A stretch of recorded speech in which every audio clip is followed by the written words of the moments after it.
morning, good afternoon, and good evening to everyone who's joining us live in this first of the In Conversation series from Everest Group. As part of this conversation today, we're happy to have an expert practitioner from the world of AI applied to enterprise R&D. So with me today is Dr. Shalini Sharma, a product development leader from the semiconductor industry, who has taken new materials from concept to production and is now actively involved in shaping what AI means for enterprise R&D.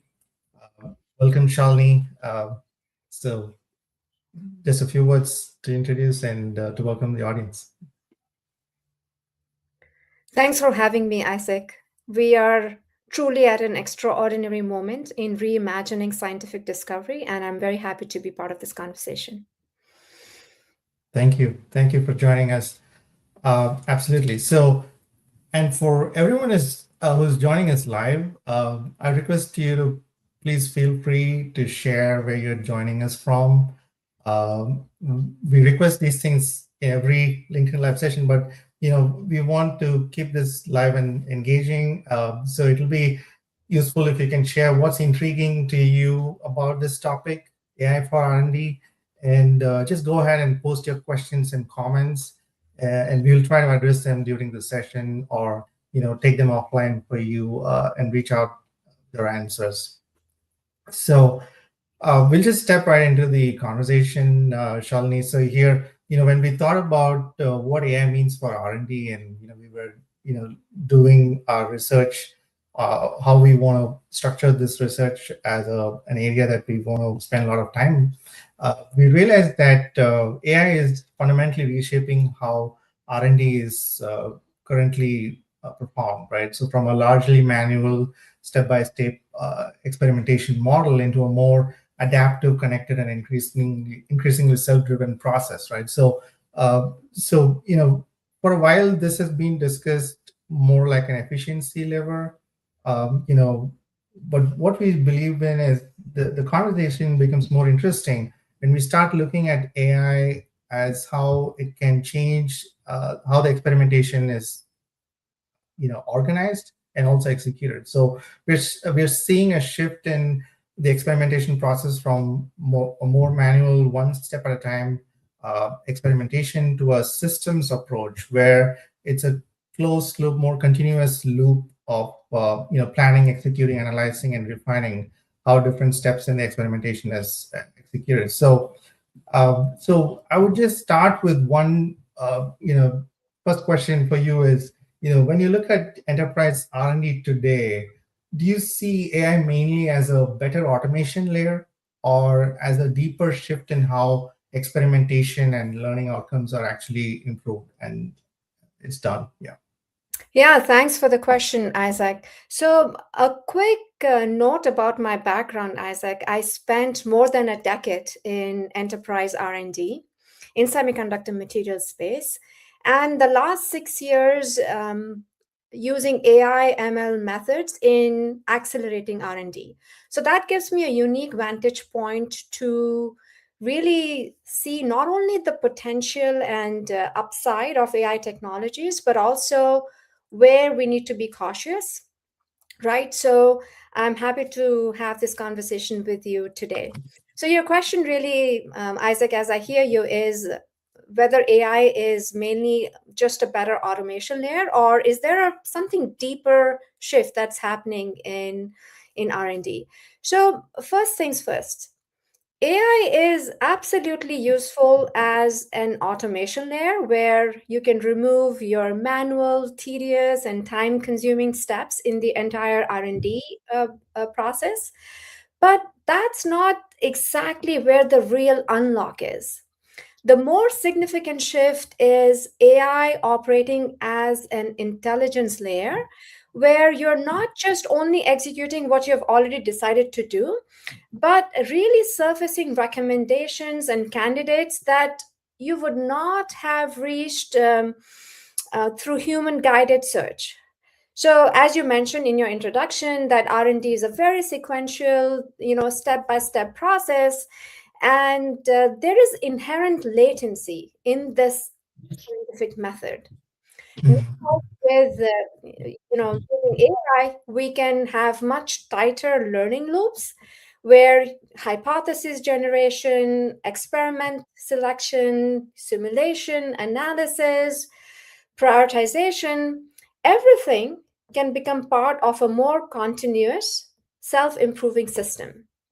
And that changes the economics of exploration. Now, teams can evaluate much larger design spaces.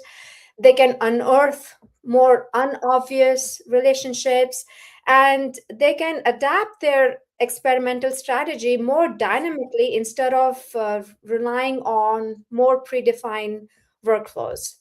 So that's the transition I particularly find most exciting, where we are moving from AI as an executor, right, as a system that automates your workflows, to AI as a co-navigator, as a co-scientist. Yeah. Yeah, that's just fascinating, right? Um, AI just came in and it's just transforming things, right, across different functions, and R&D is not going to be left behind. But my bigger question is why? Like, why the experimental model has to change? We've been in this process or sequential process-based experimentation for a while, for many years now, Yeah. and R&D is becoming more complex. There's Mhm. more variables in every experiment. We are trying to solve for problems that are really hard to solve, and the easy problems are kind of solved, if you look at it that way. So, and the experimentation costs are increasing as well. So, R&D costs linked to experimentation costs, complexity of the problem that we're trying to solve, a larger design space to explore with more variables. So, the challenge is sort of at a very fundamental level is about search and how to prioritize across these large design spaces. And also, it is about how to run a rigorous test, right? So when we perform these tests. So we want to see how we can ground this on why this experimentation model has to change and see, what AI has to offer. So my question to you is, where do you think the traditional experimentation model starts to feel the most strain in enterprise settings, um, considering cost, time, reproducibility, or variable complexity? Yeah, yeah. So, Isaac, you said it beautifully, right? That discovery per unit time is slowing down across fields of science, right? Be it biologics, be it materials. So to speak, the low hanging fruits have already been taken, right? So science is getting incredibly complex. And one of the reasons for that is that the variable complexity is exploding, right? So this variable complexity is the underlying driver, and that then translates into challenges on cost, time, and reproducibility. So, for example, if you look into semiconductors or advanced materials, batteries, energy systems, biotechs, the interacting variables have exploded, right? You're not any longer optimizing one parameter in isolation. You're dealing with highly coupled systems where chemistry, physics, the processing, your equipment variability, metrology variability, supply chain constraints, all these different parameters are interacting simultaneously, right? And what that in turn does is that it essentially creates a combinatorial explosion, right?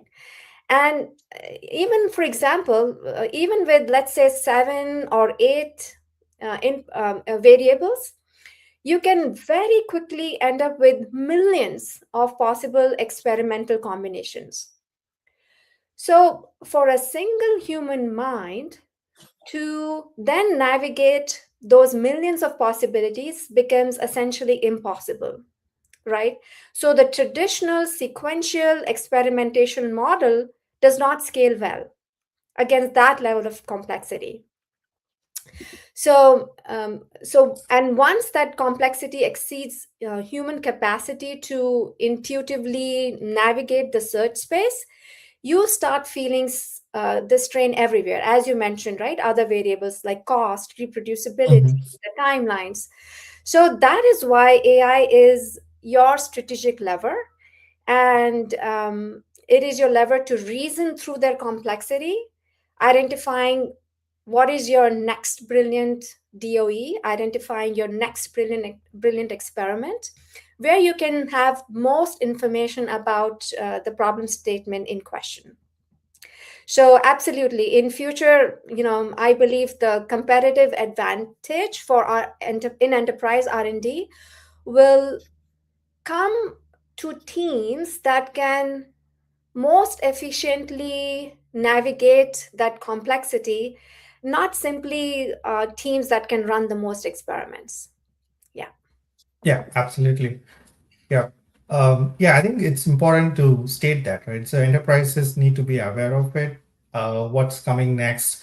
And also in the context of end markets being quite diverse as well in types of problems that they're trying to solve, enterprises operating in different end markets, it's also quite challenging to take a decision on which R&D problems are too close to what AI can solve. So it's important to understand, for example, which of these R&D problems are becoming more complex, like too large or too nonlinear, Mhm. compared to conventional sequencing steps, right? So in your perspective, are you seeing any examples of problems from the R&D teams from different end markets? Yeah, absolutely. So, as I mentioned, Isaac, my background is in semiconductors and semiconductor materials development. So, I can definitely speak to the semi industry. And absolutely, in semiconductors, the interactions between various variables is becoming very challenging. So much so that the interactions between these variables matter as much or even more than than the variables themselves. For example, in semiconductor process optimization, you have to, wade your way through various deposition conditions or etch conditions, the plasma inside your chambers, your thermal budgets, the interfaces, material interfaces, your defect dynamics. And any small change in any Mhm. one part of the process can create unexpected downstream effects somewhere else. So, this traditional one variable at a time experimentation doesn't work anymore because the interactions need to be understood at a level that a human mind alone, it becomes very hard for a human mind Mhm. alone to navigate that complexity. And actually the other, so this is on on, for example, application development or process optimization. But there's another very hot area in materials, right, which is materials discovery. And even in this second area of materials discovery, when you're searching through, let's say, a new battery material or a new catalyst or a new drug, new photonic material, the design space is huge. It's enormous. You have to consider the composition of your material, the microstructures, the synthesis, the various synthesis routes that are possible. Was the temperature profile for the material, the processing conditions, the defectivity, etc. And all of these various variables interact in a highly non-linear way, right? You cannot control one and expect everything else to remain the same, right? So because of these complex interactions, a human mind alone cannot traverse various options exhaustively, and that's where the role or the beauty of AI comes into. Wow. Yeah, yeah, it's just fascinating that this topic around material discovery, drug discovery, and process optimization as, broader archetypes of problems that AI could potentially solve, it's becoming more frequent, and it's and hot topic for many uh, enterprise IT folks as well while we are talking to them. So, but the question also translates into what are the potential approaches that we can take, while trying to solve for these problems. And we can look at automating individual tasks, right? So we know that current experimental workflows are sequential, and it's important to understand where automation could eliminate some of these redundancies or inefficiencies. But also, it's important to understand whether we can look at R&D organization as a system and uh, introduce mechanisms that can learn from past knowledge and experience. So that becomes more of a closed loop system. So, and this is where we see the transition from traditional automation approaches to more of a closed loop learning system becoming more evident. And we have come across quite a few recent announcements around self-driving labs. So now self-driving labs uh, is not really new as a concept, but it's becoming more tangible with more companies and enterprises talking about it. So we do have a research report that's coming out on this topic, but we see that self-driving labs are the most advanced version of a model, which is a closed loop system within the organization. So where AI helps guide the experimental logic, robotics and instruments can handle the execution part, and scientists still stay anchored in framing, oversight, and interpretation. So this is sort of the hypothesis that we have around how AI for R&D and other R&D problems can be solved. But we want to understand, from you in terms of from your perspective, when you hear the phrase closed loop experimentation, what does that mean to you in practical workflow terms? As a practitioner coming from the industry and looking at the state of the art technology, working with some of the best minds in the space. When you hear this phrase closed loop experimentation, what does that really mean to you? Mm. Yeah.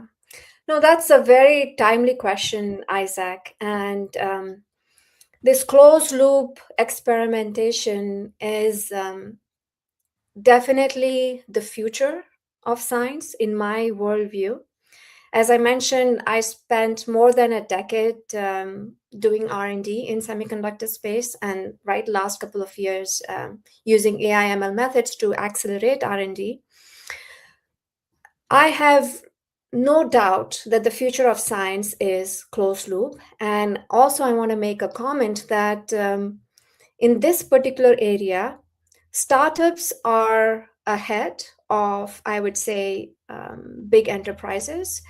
Because, so for example, I think you just mentioned that you're coming out with a report, and perhaps you will cover companies like Periodic Labs, or there's Lila Sciences in the East Coast, there's Radical AI, there are companies in Europe, for example, Dunia, and all of these startups, the fundamental thing thereafter is that there is latency in the scientific method, right?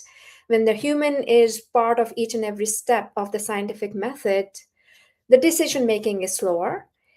And what comes to my mind when you use the phrase closed loop experimentation is when you turn from disconnected sequences of scientific method into a continuous self-learning system. So the key phrase for me is a continuous self-learning adaptive system. That is what a closed loop experimentation means to me. And as you mentioned in your introduction, what it means is that all the different steps of scientific method, right? The hypothesis for your problem statement, conducting the experiments, right? Once you have the data from those experiments, doing the data analysis, where AI really shines, right? With its Bayesian optimization or active learning loops. And then having those results and then deciding what to run next. So all of this, instead of doing them one by one and with the inherent latency, utilizing robotics, right? As well as tight integration of robotics with your AI system, so that there is again a continuous adaptive learning system in place, so that you not only reduce human latency, but also very importantly, the system can, live in a live setting, quantify uncertainty, recommend the most informative experiment in real time and execute on that experiment. So that's what comes to my mind, where the system is a lot more efficient. The Mhm. latency of is addressed to a greater degree. Yeah, yeah, yeah. Um, and and also, looking at it as a closed loop system now, R&D as a closed loop system, and there are different stages in the loop that can progress at different paces in terms of technology progress, advancements in technology, as well as the different constraints and requirements that needs to be met for achieving the closed loop system. But in your view, based on your interactions and looking at the enterprise tech stack and how R&D, automation, or autonomous self-driving labs are being built, where do you see the progress moving faster? Like, which parts of the loop are advancing faster today? Is it the planning or the execution or the analysis or the reprioritization phases? Yeah, it's a great question, Isaac. So I think you would agree, and probably the audience would agree as well, that the intelligence layer of the new system is advancing more rapidly than the physical infrastructure or the physical layer. And in that sense, the analysis and reprioritization is improving more rapidly. And because the real world execution is still constrained by an enterprise's lab automation capability and their process and metrology integration. So, as you also mentioned, Isaac, that automation in various shapes and forms has always existed in enterprise R&D, right? Combinatorial approaches. There's a company in semiconductor space called Intermolecular. They have been, for example, doing high throughput combinatorial experimentation for, I would say, close to 2 decades now, right? And Mhm. robotics is a huge part, for example, in semiconductor application development, right? So there has been a presence of robotics, high throughput experimentation, automated metrology. What we need to do now is connect all these individual pieces together and connect it to Mhm. your AI model, right? So that's the current gap. So individually, there are capabilities in enterprises in robotics and high throughput experimentation, but the disconnect in my worldview is that different parts of the stack don't speak to each other very well right now, right? So we need to orchestrate these various parts of the systems together in a more efficient manner. So again, I will go back to my original statement, which is the intelligence layer, right? The reasoning layer of these models is more advanced versus the physical layer, and the reason for that is we are still in our early innings of this closed loop system, where we have tightly Mhm. connected robotics and high throughput experimentation with our reasoning model. But that is absolutely the future. So, to summarize, I would say that enterprises need to really take advantage of efforts they have done on automating processes and metrologies, but then connect them in a live setting with the AI reasoning model. Yeah. Absolutely. Yeah. Yeah. I think bringing all the pieces together, creating that intelligence layer, allowing for agents to orchestrate different steps, right? So that's the probably the first step. before even thinking about realizing outcomes. But enterprises have their own challenges in terms of legacy data strategy, legacy infrastructure, architectures, and disconnected workflows. But where do you see is the biggest misunderstanding Mhm. within enterprise R&D that still exists? Like people seeing this as mainly a robotic story, or people expecting that AI will be able to reason more confidently than it really is able to do today. Yeah, that's a great question, Isaac. So both exist, right, in my view. But the more dangerous in enterprise setting is having overconfidence in the reasoning capability of model. So the robotics skepticism at least keeps people cautious, but Mhm. the risk with AI guided experimentation is that if if the scientist who's dealing with the model, if they're not careful in interpreting the results, they could be, for example, taking a confident looking recommendation from a model Mhm. which came from, let's say, a poorly sampled region of the design space, right? Or let's say the the training data did not reflect the your problem statements chemistry, for example, right? So there's Mhm. a lag between the two. Or maybe, as you said, the data may not be as clean as the AI model assumes. So in my own work, I have found that making the model's uncertainty visible. So, for example, I built ensemble uncertainty quantification. I worked on a Mhm. EUV photoresist design problem statement, and I made sure that the uncertainty of the model was very well quantified. And it is the uncertainty quantification is as important as the recommendation itself, because you want the scientist to trust the output and also have the judgment. The scientist who's using the model needs to have the judgment on when to push Mhm. back, right? You can, Absolutely. as you Yeah. mentioned, the agentic systems, right? You can talk to the agent and you can say, hey, your recommendation is XYZ, but I'm doubtful about why, because of because of, again, your domain expertise. So Mhm. um, and that distinction matters because enterprise r&d operates under many real world constraints, right? We discussed before. There are manufacturing limitations, there are regulatory Mhm. considerations, there are cost structures, timelines, etc. So always the domain specific context may not be fully baked into your model.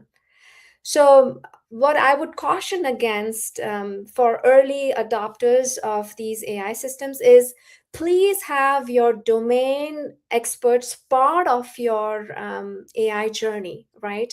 You need Absolutely.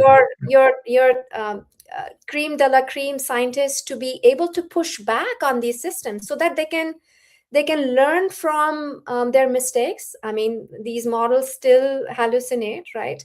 You need judgment of AI, of a real world scientist who has been, deeply exploring these systems for a decade or longer, and make sure that the output is questioned, the uncertainty is very well quantified, and make sure that your training data contains the examples from your problem statement, right? So you cannot be trusting the model on a completely new chemistry. So these are some of the pitfalls that organizations need to be very careful about.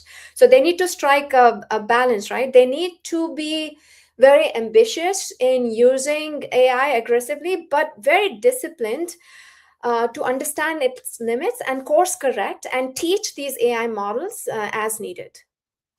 Yeah. You were just right, spot on, right?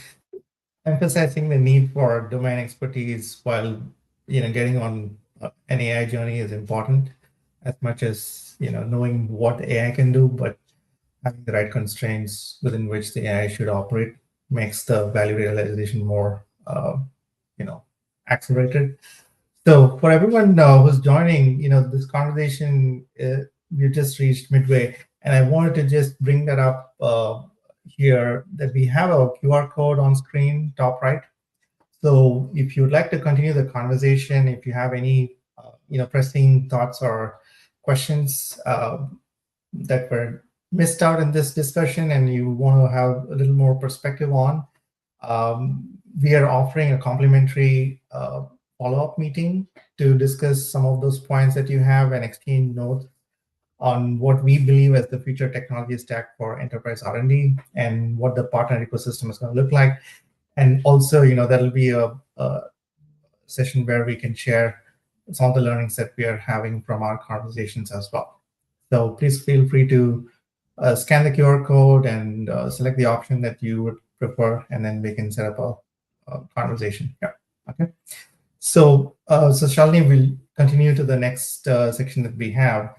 So, where is AI delivering measurable results now? Like in terms of where we have seen what it can do and why it's important that we consider this, and what are the constraints within which we need to, pursue this journey. But there are a few examples. Like you pointed out, there are many companies or startups in pursuit of using AI for R&D for different end markets and unique workflows that are identified. But it helps to move the idea from where it is to what AI can do for R&D in measurable results that we can realize. So when you look across different examples that are available that you probably have come across during your conversation, where do you think AI is proving itself more clearly today? Is it optimization, prioritization, or process optimization or process development?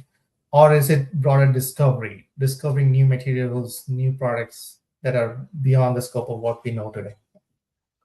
Yeah. No, that's a fascinating one, Isaac. So based on my own journey, right, when I started using AI ML methods, it was for optimization use case, and this was 7 years ago. And I would say even till today, this is where AI is proving itself most clearly as the first use case, right? Especially, right, you can narrow down very large experimental spaces and you can identify the most information rich best experiment to run next. So absolutely, most clearly in optimization and prioritization. And that's where you're seeing the strongest evidence of practical value, practical near-term value, right? It's important to make that distinction, right? I want to emphasize the most near-term value. So you can reduce your iterations, you can accelerate your solution convergence. Now, having said that, I would also say that the more broader scientific discovery is the most exciting frontier for AI. And it is still emerging. And we know Mhm. we discussed few startups that are they're very well capitalized, right? Huge Series A rounds, for example. So that field is still emerging rather than fully proven. And just last week, Isaac, I don't know if you Mhm. saw, there were papers from DeepMind and also the San Francisco company. The name is skipping my mind. It will come to me. Future House, I think it's Mhm. Future House. Yeah. So they published papers on AI co-scientists where Mhm. they're discussing the role of co-scientists in hypothesis generation and Mhm. experimental reasoning. So once again, the exponential advantages we will see from AI would be in the broader materials discovery, drug discovery, Mhm. catalyst discovery, you name it, right? And I also want to emphasize that this is not going to, uh, take the jobs of human scientists, for example. Human scientists will be still extremely critical for framing the right problem, right? Mhm. So they're the ones who need to understand customers' specs and customer problem statements. They have to, human scientists have to validate the mechanisms and judge. So from these models output, they need to have a key judgment on what is actually novel or what could be an artifact or an aberration from these models. So to go back to your question, where is AI proving itself most clearly today? Today, I would say process optimization and prioritization, right? New experiment recommendation with the help of Bayesian optimization and active learning. But autonomous discovery is where the true exponential potential of AI lies, and that is where the field is heading. Yeah, yeah, absolutely. The next horizon in the long term should be around how do we expand the design space and make it autonomous in terms of discovering new products. So the new product innovation landscape expands with AI capabilities, right? I think the next question that I have is sort of has underlying assumptions baked in from your previous response, which by which we mean the use cases are around optimization. So when we think about the R&D organization operating model KPIs and what are the measurable results that R&D leaders are looking at in terms of measuring outcomes enabled by AI. So we have a few. So is it about fewer experiments, faster scale up, or stronger multi-objective outcomes, or just clearer downstream translation for better products? Hmm. Yeah, this one is a little bit difficult to answer because all of the above matter, right? Fewer experimentations, faster scale up. You mentioned stronger multi-objective optimization and downstream translation.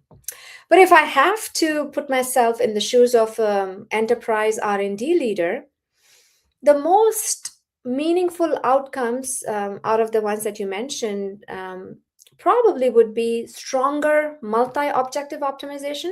So in the beginning of our conversations, we discussed science is getting hard, and it's getting hard because you're no longer optimizing one, two, or three variables. You have more than half a dozen in each and every problem statement, at least half a dozen objectives that you're simultaneously optimizing, and there are trade-offs. You improve one, the other two goes out of whack. So it becomes, the variable complexity explodes, right? So AI, with its strength in pattern recognition, right? It has a lot of offerings in this multi-objective optimization, and also your other aspect you mentioned was more clear downstream translation, and that's valuable not just to your enterprise R&D leader, but also to, right, your CFO, right? You have to deliver the business value at the end of the day. So absolutely, the more clear downstream translation in your scale up, or how does the material fit into your production lines, right? Your scaled up lines, not just at a small scale R&D batch, but make sure that it's integrated well with your production systems. So those would be a key KPI for leaders in the companies. Awesome. Yep. Yeah, and it's important to prioritize projects, right? So even if we think of R&D as a organization, the R&D leader interfaces with the IT leadership in terms of procuring tools and platforms and solutions that can help the team progress faster in their jobs that they do. So it's a priority to optimize the existing R&D process to be more efficient, while also tooling them to invent new things that are of higher value. So when we go back to the point that you mentioned about the next frontier is going to be on autonomous discovery, we are thinking about expanding the design space, right? But it's also important to keep the rigor in the existing process while exploring and pursuing those design space expansion and market expansion related to new discoveries from the new pathways. So it's important to sort of balance both, but how should enterprise R&D leaders think about the difference between a faster optimization and a true design space expansion? Yeah, that's a fascinating question as well, Isaac, because these are very real world decisions, right? That R&D leaders need to make when they're doing resource allocation.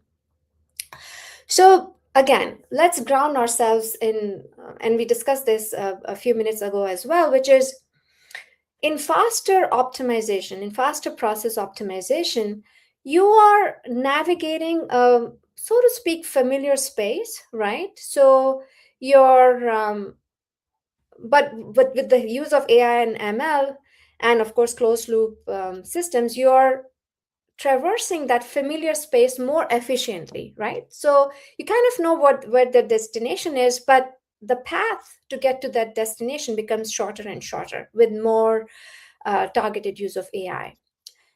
Whereas in design space expansion, right, we discussed the combinatorial space, the space has exploded, right, with the number of variables that are at play. And in this case, you're exploring design space territory that you would not probably have mapped with your conventional approaches. And both of these two streams require actually different mindsets. It also requires at at engineering level, it requires different architectures for your models, right? So for example, I would say for faster optimization, we have well proven Bayesian optimization, active learning, random forest models. Whereas LLMs are, they really shine in terms of your Mhm. architecture for design space expansion. So, the question I would ask an R&D leader is, what is your goal for this particular application? Are you trying to get to a known destination via shorter path, or you genuinely are willing to to explore solutions you don't know today exist? And that Mhm. could be on a longer time, and actually by in principle that would be longer time horizon. So the way Isaac, for example, I can tell you from semiconductor industry point of view, each and every application, let's say, takes 2 to 3 years in development cycle. What I would say is, in the beginning of a new semiconductor application development, I would, suggest R&D leaders to be more in the design space expansion frame of mind, right? Where they can explore areas that they would not have gone otherwise with their more traditional approach. Whereas once you are getting more and more closer to your spec, right? Let's say it's a 2 or 3 years application development time horizon. Let's say after year two, when you have a pretty good landscape of where you want to be in terms of your chemistry, in terms of your process parameters, but then you're fine tuning, right, your Mhm. process. In that stage, of course, optimization shines. But Yeah. what the key is, even during optimization, in the previous question, we discussed downstream translation. Even at that stage, actually, design space expansion becomes useful in cases, for example, let's say you have integration challenges down the road, right? So Mhm. you have a small Mhm. scale R&D solution, but it doesn't really work in your integration setup. At that time, you can again go back to your design space expansion, but maybe more structured, right? You can do more structured perturbations around your chemistries instead of Yeah. being having a very wide search, which you did at the beginning of that application development. So yeah, so to your question, right, how should R&D leaders think about optimization versus design space expansion? I would really look into the stage of that particular application development. In the beginning, I would say, please go ahead, let your imaginations run wild, let your AI models imagination run wild, and Yeah.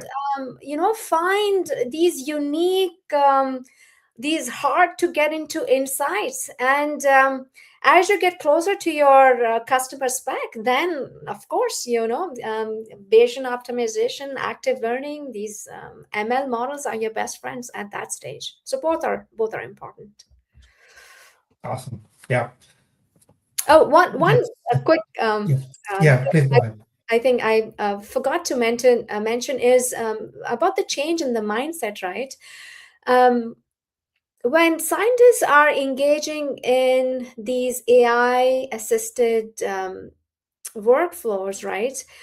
Timeline is a huge consideration, right?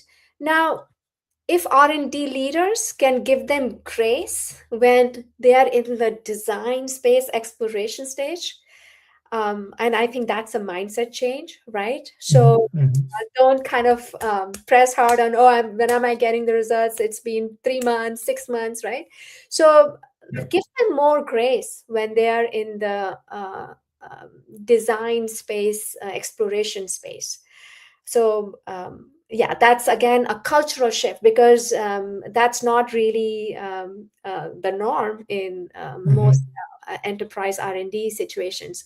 So that's one, I would say, request I would have to R&D CTOs and R&D VPs. Yeah, that's well said. Yeah, absolutely. When we're trying to look beyond the horizon and explore the new design space using new tools, but it's going to be challenging to put pressure on timelines. But again, it's a balance, right? Mhm. It requires quite a bit of mindset shift, like you mentioned. But I'll just move into what enterprises need to scale this as a concept. We've discussed about AI for R&D, a closed loop autonomous system that could potentially enable new outcomes and new product development pipelines. But when you think about scaling this for the enterprise, we believe it's becoming more an operating model shift, um, and it involves, a function of how data, instrumentation, orchestration, governance, and talent come together. So we're seeing how, for example, connecting simulation, planning, robotic execution, lab software, optimization engines, and then comes human oversight.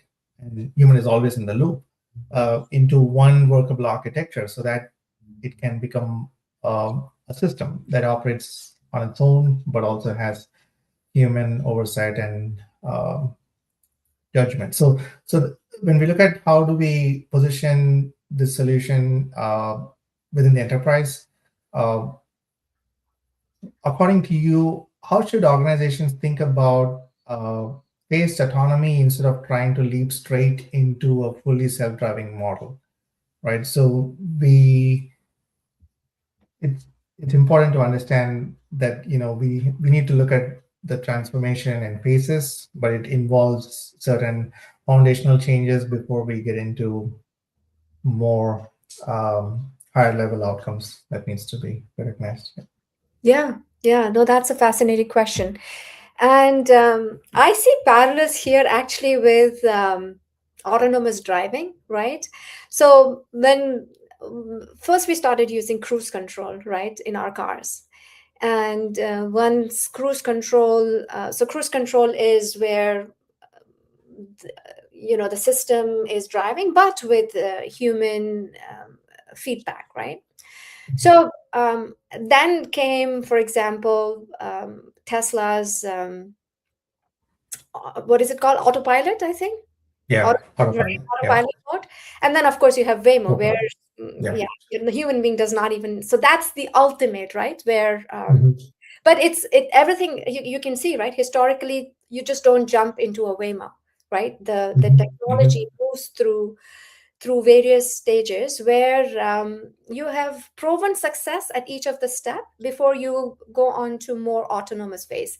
So in terms of in R&D context, I would frame it as three stages, right? Number one would be, which I have been doing, which is AI recommends and human decides, right? So AI still does not, right, have, so this is not the closed loop system. Or maybe even in a closed loop system, in the beginning you can say, hey model, you can recommend, but I can override your decisions, because my domain expertise tells me this is not, out of the 10 experiments you're suggesting, I don't want to do all 10, I want to do the 3 based on my judgment, right? So that would be stage 1. Stage 2 would be where AI can decide what to run within some bounds. So a human scientist can define what bounds it's allowed within to operate into, and human beings can review after the fact, right? And then they can adjust their settings if the results don't make sense. So this way you have earned good confidence in specific Mhm. problem types to let this loop run in. But of course, you need to ensure there are audit trails, right? And there are review checkpoints to, so that you can make the system better, right? That, I mean, that's what Tesla is doing with its autopilot, right? There are these trackers, right? So you can let the car drive, but it's collecting a lot of data on you before it goes to full, non-human autonomous driving, which is actually the stage 3 in terms of this phased releases. So phase 3 would be, right, once you have earned the trust of your AI system, you can grant a more broader autonomy, which the system earned through a track record, right? So you have to define your milestones, you have to define success criteria before you release it towards a broader autonomy. So, but the key word here is earned. The system has to earn Mhm. that broader autonomy. So most organizations, I can say that, are still in stage 1, and that's the right place to be in right now. But I'm sure organizations are thinking about, right, the stage 2 and the stage 3, right, the Waymo of um, as an example, right? Yeah. But of course, right now the organizations are learning in a low risk way from your the first stage, and then gradually move on to stage 2 and 3. Yeah, absolutely. Yeah, it's always gradual and more structured transformation process that's required before we realize a well thought out system that can function for different workflows and the complexities that we have discussed, right? So, but one final question, Shalini. So we are kind of close to the hour, but I wanted to, close with something that will address the enterprise R&D leader. So, based on your experience working with different systems and technologies that are enabling R&D functions, if you were to advise an enterprise R&D leader today, where would you suggest they should start? Is it starting with a use case, or is it going to be a workflow that has certain bottlenecks? Or do we start with the infrastructure, like, for example, data foundation? Or is it going to be a broader stack level strategy for the enterprise? Yeah, no, that's an excellent question. And actually, the analogy that comes to my mind is the autopilot from Tesla again, right? Without without strong data foundation, without the training data that it had access to, it would have never released or gotten to the stage that it is at today. So I would advise an enterprise R&D leader today to start with an honest audit of its data foundation.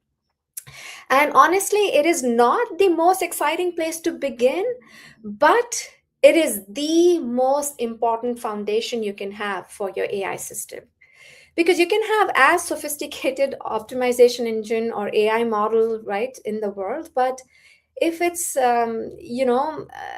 if the data is inconsistently labeled, if the data is messy, it's instrument locked, then the algorithm will not ultimately look impressive in terms of results, Mhm. and the program can stall.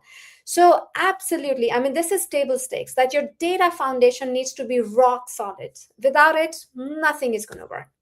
And in my assessment, it is the piece that takes probably the longest, because, and the reason for that is, still there is human in the loop that's connecting various data flow, right, from your Mhm. synthesis to what gets onto the tool to how it gets measured, to have all of this connected in one single platform, because there are still gaps in kind of human logging in all the details necessary to connect all the pieces together.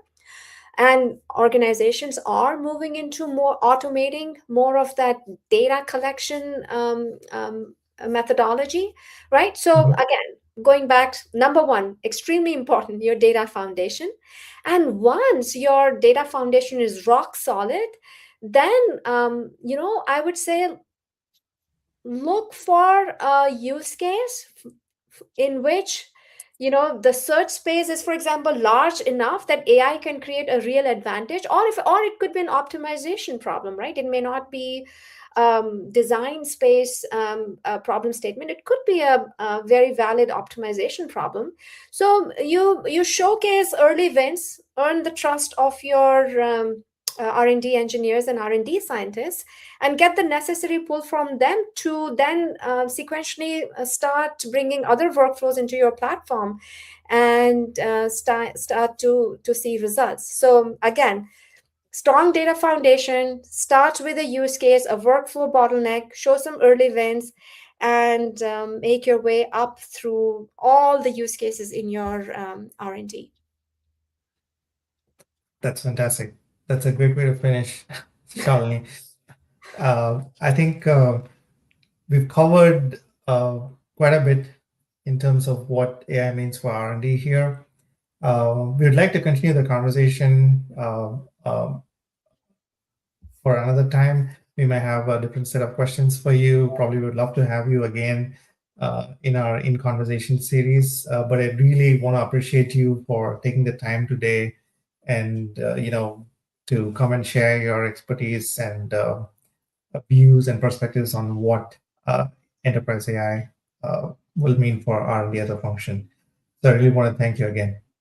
Thank you so much, Isaac, for the opportunity. I had a fantastic conversation with you. And as I mentioned, we are truly, truly at an inflection point in reimagining the scientific workflows, and having these conversations is exactly the right thing to do.